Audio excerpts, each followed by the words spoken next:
Good evening, everyone. It is so windy outside right now. Say hi, Emily. What you doing, gorgeous? She's a little on the skinny side, which I'm kind of worried about because of the way I got her like that. So I've been tongue feeding her to get her weight up a little bit because I don't know. She seems a little too thin.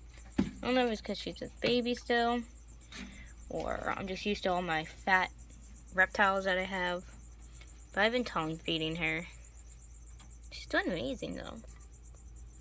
Just a big head and a small body. I guess that's just how Cuban-Nightingales are, but I don't know. When you look on the other side of her, she looks healthy on this side, but when you look on the other side, her back end towards her tails and her legs and her stuff looks like a little too skinny.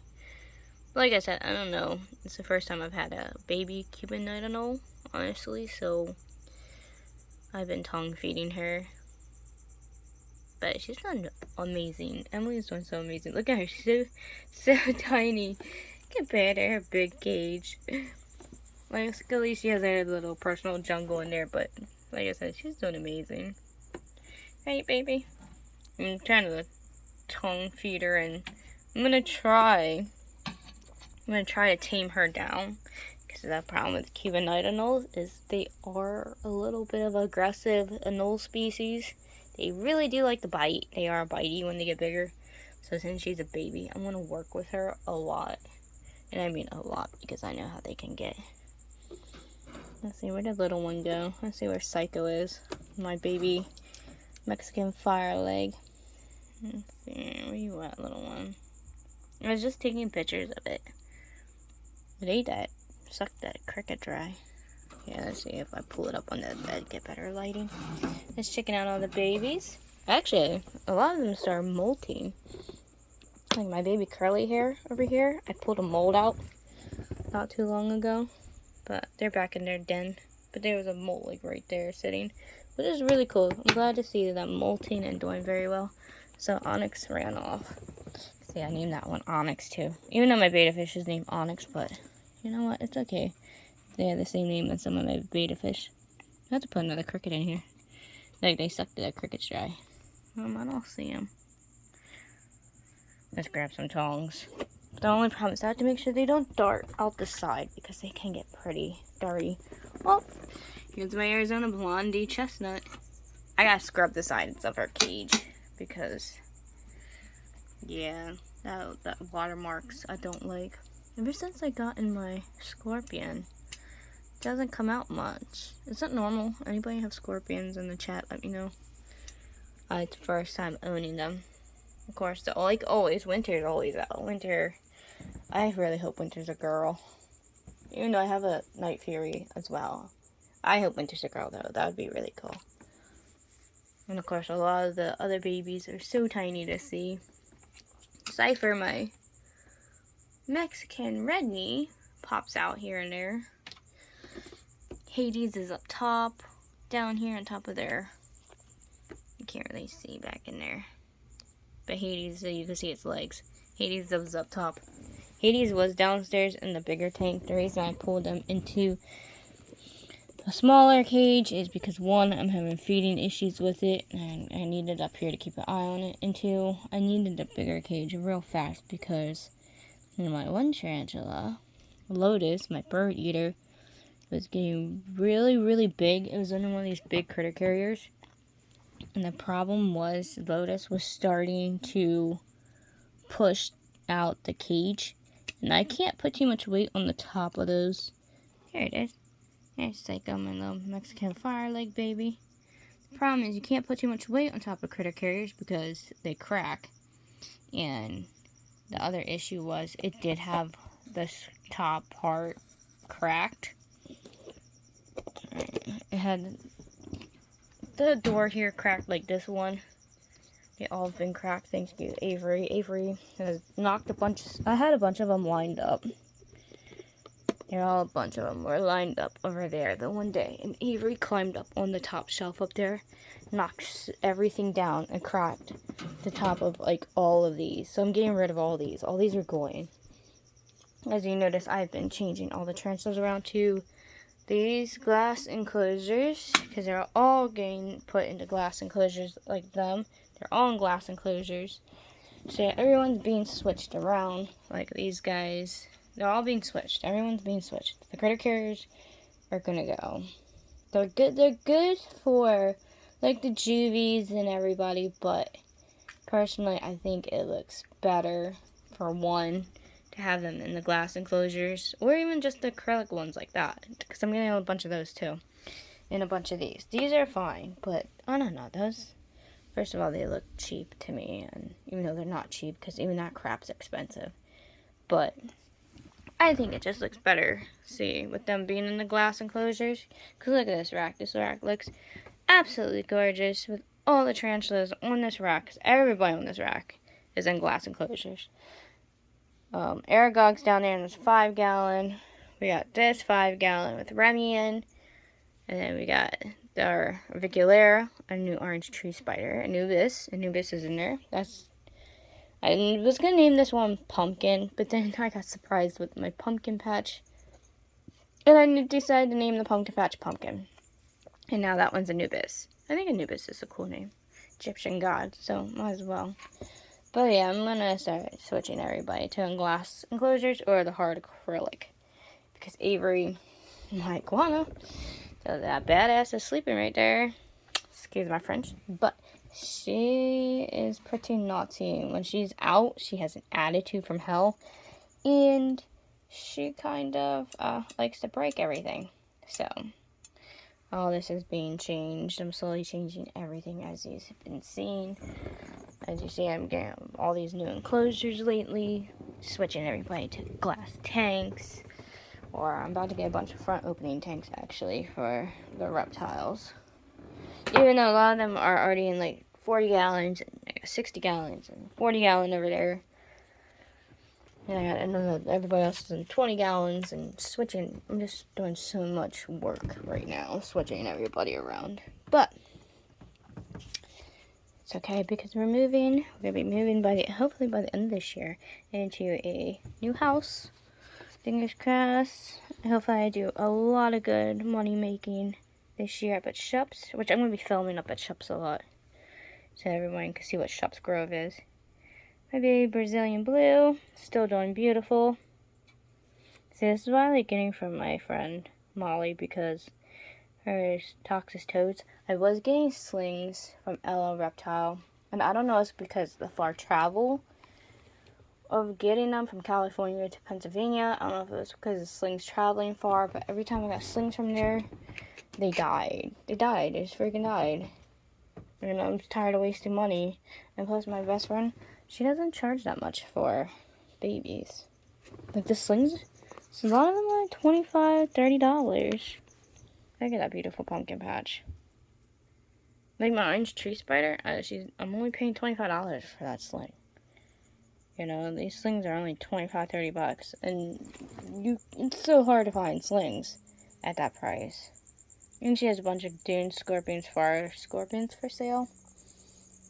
So like I said, anybody in the Pennsylvania area that wants beautiful invertebrates, go on Instagram to Toxic Toads, and you can get some beautiful, beautiful babies. Yeah, I just fed it.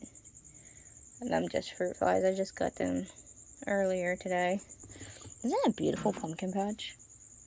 My other pumpkin patch don't come out a lot, so that's another reason. And the other pumpkin patches, they're doing beautifully. They really are. They're just still so tiny. I didn't realize how slowly growing pumpkin patches are. They're kind of like the Arizona Blondie babies.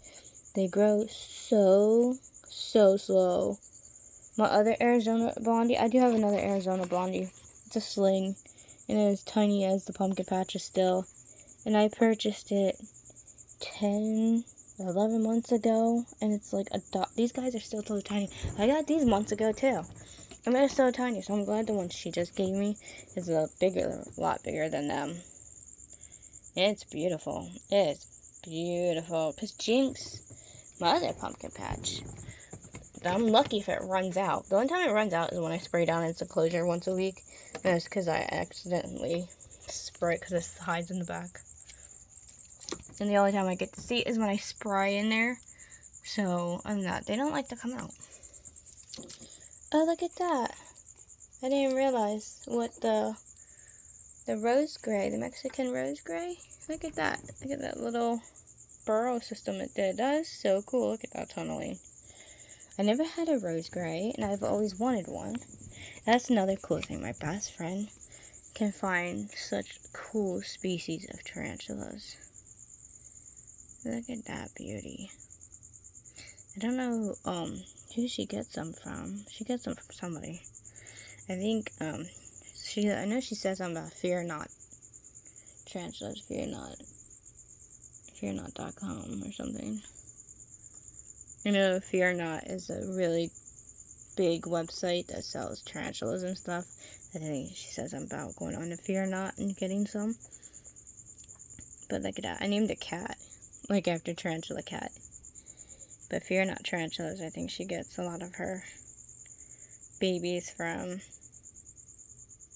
Because I know if you order on there, if you buy so many tarantulas, you get slings for free. Which I think is really cool that they do that. But look at that beauty. That is a Mexican rose gray tarantula sling. It's done beautifully. These are all my new babies. All of them are doing so gorgeous. I am so happy with all my new children. The thing is, what am I going to do when they all get so big? So they do grow pretty fast. Some of them do grow pretty faster than others. You know, like the pumpkin patches and stuff. Obviously, I don't have to worry about. They grow pretty slow. I'm trying to figure out where this one is. The other Brazilian blue. This one's Magnus. The other one that you saw was Skylar. Skylar's my other Brazilian blue. This is Skylar. This is the other Brazilian blue. Skylar's always out. Magnus likes to hide. They're about the same size, though. They look the same. Let's see, my polka peas. My grandma stole a polka peas. Sometimes you see them. I named it Dave, after Dave Kaufman. I named a lot of my slings this time after influencers. Reptile influencers and tarantula influencers is so cool. Dave likes to hide a lot too. Sometimes they're under this log. Sometimes they come running out when I twirl the pot around, but I would open it, but... Fortunately, I have a bunch of fruit flies in there right this second. I don't think they burrowed down yet. Nah, I don't see any holes yet. Drafts. Hopefully they come out later and I can show you them. But like I said, most of them are out right this second, which is really cute. The Mexican red and white. This one's really tiny. It's hard to see too. I don't know if we're going to be able to see them. I mean, they're like a friggin' dot, man. It's hard to see them sometimes. I don't see them. They're probably underneath the flower. I gotta get the sticky stuff off the pots. These were actually, fruit fly culture containers. And I know you're probably thinking, oh, that is gross. But actually what I do is after the fruit flies are done with, I obviously dump everything out in the trash outside because the stuff stinks. Like, I'm not gonna lie, that stuff is horrible. And I sit there and I soak the containers in warm soapy water for at least 24 hours. Yeah, I'd say about 24 hours or so. And then of course I dry it. Then I smell the container. If it still stinks, and I would like go back and rewash it over and over again because I can't stand the smell, honestly. But then obviously I dry it out and then I set it up for whichever sling I want to put in there. I'm just nosing around to see who else is out. Probably not that many right now because I have the lights on for one. And it is horrible out. We're actually getting snow. You'll see in the other video I'm going to post because it's going to have to be two separate videos because how long each video is probably going to be. I did put the purple tree tiger in here, temporary. because I wanted to upgrade them because they're getting way too big for that pot. But they're not staying in this because they're a tree dweller, so I'm gonna get an arboreal cage for it. So next time I go to the store, I'm either gonna get an acrylic one or like a tall glass tank like Maddie's in. There's Maddie. It's my little house gecko. She's so cute. So stinking cute. I can't wait to upgrade her.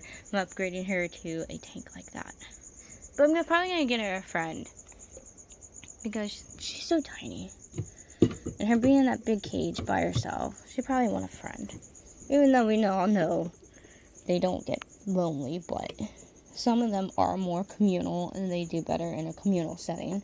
House geckos do better in a communal setting that I've noticed, which is okay with me because I like seeing them in a communal setting. It looks so freaking cute.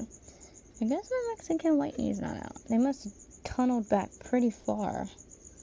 Yeah, they tunneled back pretty far, way back in there. There's my girl. She's always climbing and doing her thing. Hi, Autumn. Isn't it so cute? Autumn's so adorable. I gotta get her some water. But she is so cute.